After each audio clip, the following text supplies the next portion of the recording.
Коммунистический Китай в своей зловещей цели скрыть свой геноцид в Восточном Туркестане от международного сообщества направил дипломатов, работающих в консульствах некоторых стран в Гуанчжоу, Чэнду, Чунцин и других городах, посетить Восточный Туркестан.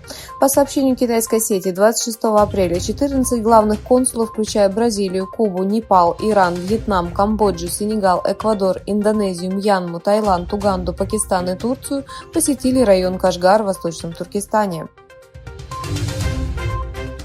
Смерть 41-летнего уйгура Митохтимит Курбана, содержавшегося в тайском центре временного содержания беженцев с 2014 года, вызвала опасения состояния здоровья уйгурских беженцев в Таиланде среди правозащитных организаций.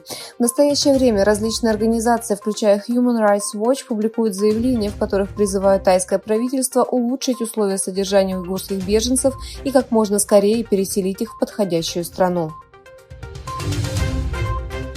Президент Восточно-Туркестанского движения «Новое поколение» Абдусилам Теклимакан и Союза ученых Восточного Туркестана Низамудин Темкини приняли участие в форуме «Стратком» по информированию о стихийных бедствиях, организованном Управлением коммуникаций при президенте 25-26 апреля 2023 года и проведенном на международном уровне.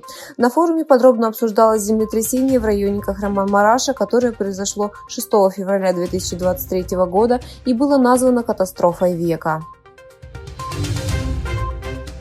Германия ведет переговоры об ограничении экспорта в Китай химикатов, используемых в производстве чипов.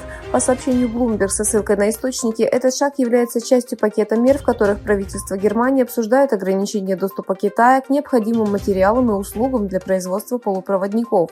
Тем не менее, министр экономики и защиты климата Роберт Хабек заявил, что Германия также рассматривает ограничения на экспорт в технологической сфере в отношении Китая.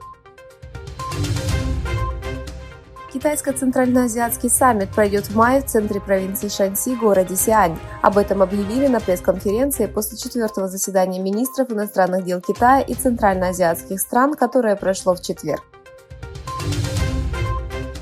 МИД Судана заявил, что не будет вести переговоры с повстанцами, имея в виду столкновение сил оперативной поддержки с армией. Министерство здравоохранения Судана сообщило, что 512 человек погибли и 4193 человека получили ранения в ходе столкновений между армией и ХДК, которые начались 15 апреля.